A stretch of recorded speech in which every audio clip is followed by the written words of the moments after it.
बिस्मिल्लाहिर्रहमानिर्रहीम। अस्सलाम वालेकुम। Welcome to Aamna's kitchen. आज मैं बना रही हूँ मज़ेदार चपल कबाब। मैंने पेशावरी चपल कबाब नहीं कहा, बेसिकली तो ये पेशावरी चपल कबाब ही है, लेकिन मैं वो बना रही हूँ जो हमारे पिंडी में बनते हैं। तो इस तरह से मैं इनको अपने पिंडी के चपल कबाब भी कह सकती हूँ। हमारा रेसिपी को शुरू करते हैं। मैंने बगैर हड्डी के 3 किलो गोश्त लिया है। थोड़े से ज़्यादा कबाब बनाने हैं, इसलिए छोटे छोटे पीसेज में इसको काट लिया है, धो के खुश्क कर लिया है। अगर आप कीमा बना हुआ लेना चाहते हैं तो बना हुआ कीमा ले लें, और अगर खुद घर में बनाना चाहते हैं तो फिर गोश्त को अच्छी तरह से धो के खुश्क करके बोनलेस करके फिर उसको आप चॉपर में कीमा बनाएं। कितना अच्छा बारीक सा कीमा बन गया। तो मैं तो चपल कबाब में बारीक सा कीमा ही डालती हूँ। कुछ लोगों का ये भी ख्याल है कि कीमा थोड़ा मोटा होना चाहिए, लेकिन मेरे ख्याल में बारीक कीमा होना चाहिए, सो मैं बारीक कीमा ही बना रही हूँ। कीमा बन के तैयार हो गया। अब इसमें डालने हैं मसाले, सारे के सारे मसाले इसमें डालने हैं, लेकिन मैं इसमें थोड़े मसाले डालूंगी, यानी कम मसालों से ये कबाब बनाऊंगी। मिर्चों की क्लास आपने देख ली। 3 किस्म की मिर्चें ये हैं, और चौथी मिर्च है मोटी कुटी हुई लाल मिर्च ली है मैंने। अब ये आपकी मर्ज़ी है कि आप बहुत ज़्यादा चटपटे बनाते हैं या कम। थोड़े ज़्यादा ही चटपटे बनाने हैं, इसलिए मैं इसमें डाल रही हूँ 3 खाने के चम्मच बराबर मोटी कुटी हुई लाल मिर्च। ये 3 किलो कीमे में डाल रही है। आपने जिस हिसाब से बनाने होंगे फिर एडजस्ट कर लीजिएगा। इसमें 1 खाने के चम्मच बराबर मैं डाल रही हूँ काली मिर्च। इसमें लाल मिर्च पाउडर ये 3 खाने के चम्मच बराबर है, लेकिन मैं 1.5 खाने के चम्मच बराबर डाल रही हूँ। नमक आप डालेंगे हस्बे ज़ायका, मैंने लिया है 2 खाने के चम्मच बराबर। हल्दी पाउडर 1 खाने के चम्मच बराबर। इसमें सफ़ेद ज़ीरा को आपने मोटा मोटा सा कूट लेना है, इस तरह से दरदरा सा हो जाएगा।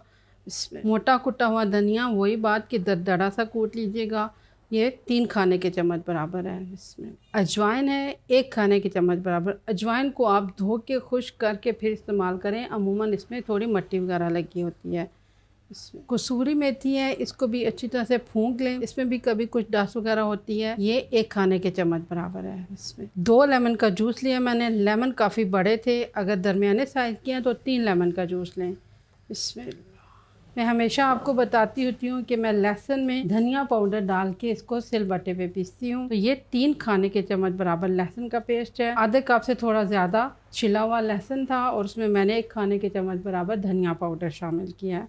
तो ये 3 खाने के चम्मच बराबर पेस्ट बना है। इसके अलावा 1 खाने के चम्मच बराबर मैंने अदरक ले लिया, इसको चॉप कर लिया है। हरा धनिया ये आधा कप से कुछ कम है, धो के खुश्क कर लें इसको। इसमें तकरीबन 6 मिर्च मैंने काटी हैं, थोड़ी सी चटनी के लिए रखूँगी, बाकी इसमें डाल देती हूँ। प्याज है, प्याज आपको बता रही हूँ, ये देखें, इसको मैंने इस तरह से चॉप कर लिया है। 2 बड़े प्याज लिए थे मैंने, बड़े साइज़ के। अगर इसको हम कप से देखें तो ये तकरीबन 2 कप के बराबर है, और ये 3 किलो कीमे में है। आप इसको जितने हिसाब से, जितने कीमे से आपने कबाब बनाने होंगे उस हिसाब से इसको एडजस्ट कर लीजिएगा। इसमें कबाब को थोड़ा नरम बनाने के लिए दही के 2 चम्मच डाल रही हूँ। इसमें ये 2 खाने के चम्मच बराबर मैंने दही डाला है। आधे आधे थे इसलिए 4 डाल दिए हैं। इसको अच्छी तरह से मिक्स कीजिए। इसमें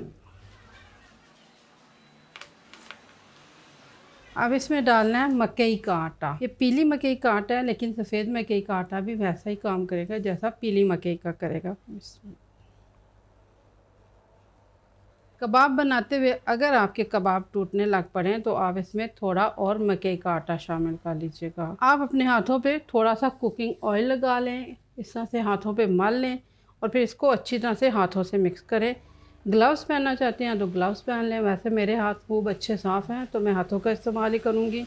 इसमें मैं आपको दिखा दूं कबाब का मसाला, ये देखें ये कितना नरम है। अगर आपका कबाब का मसाला नरम नहीं है, बहुत ज़्यादा ड्राई है, हार्ड है, तो आपने उसमें थोड़ा सा पानी शामिल कर देना है, क्योंकि बहुत सख्त मसाला होगा तो कबाब बिखर जाएंगे। इसलिए इस तरह से आपने, ये आपको नज़र आ रहा होगा, इस तरह से आपने इसको नरम करना है। जिस साइज़ के भी आपने कबाब बनाने हैं आप ले लें अपने हाथ में। मैंने अपनी आसानी के लिए ये एक प्लेट ली है, इसको थोड़ा सा ऑयल लगा लिया है, और इसके ऊपर ये मसाला रख के इसमें ये कबाब की शक्ल बन गई, और ये हमारा कबाब बन गया। इसको अब हमने गर्म ऑयल में रख देना है। अब इसको हमने रखना है प्याज के साथ पैन के अंदर। और इसमें लगाना है टमाटर।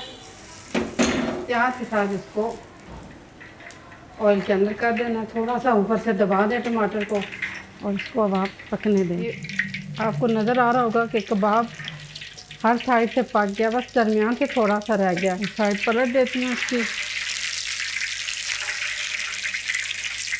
हमारा कबाब तैयार है। ये देखें कितना अच्छा, कितना प्यारा कबाब बना है। इसको थोड़ी देर के लिए इस से रखना है ताकि इसमें से फालतू का घी वगैरह निकल जाए। अब दूसरा कबाब इसमें डालना है। कबाब फ्राई हो गए, तैयार हो गए। अब बनाते हैं चटनी। चटनी बिल्कुल हल्की फुल्की सी बनेगी। दही को मैंने फेंट लिया है, बस इसमें डालनी है कटी हुई हरी मिर्चें। इसमें आप अपनी मर्ज़ी से इसमें नमक भी शामिल कर सकते हैं और ये कुछ कटे हुए हमने इसमें प्याज डाल देने हैं।